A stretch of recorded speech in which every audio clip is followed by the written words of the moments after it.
मुन्नी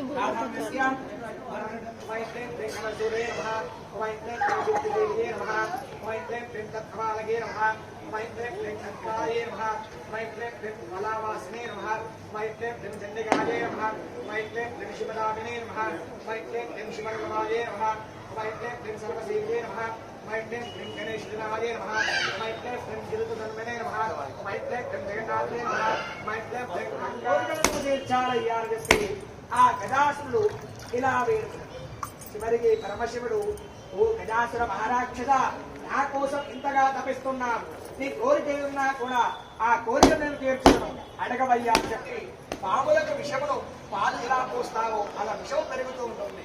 ఇలాంటి రాక్షసులకు కూడా ఇలాంటి వరాలిస్తే ఇలాంటి కష్టపాలవుతామయ్యా, కావున ఒకసారి ఆలోచించి వరాలివ్వవయ్యా అని చెప్పి ఆ ఒక కృష్ణమూర్తి పరమశివుడితో చెప్తున్నాడు.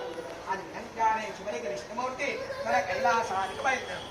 పార్వతీదేవి పసుపుతో ఒక బాలుని తయారు చేసి ఈ బాలుడితో ఇలా అనగా, ఓ బాగా నేను నోటికి వెళ్ళి స్నానం చేసి వస్తాను, కావున నా ద్వారం దగ్గర నిల్చొని కాపలా కాయవయ్యా అని చెప్పి ఆ బాలుడికి చెప్తున్నాడు.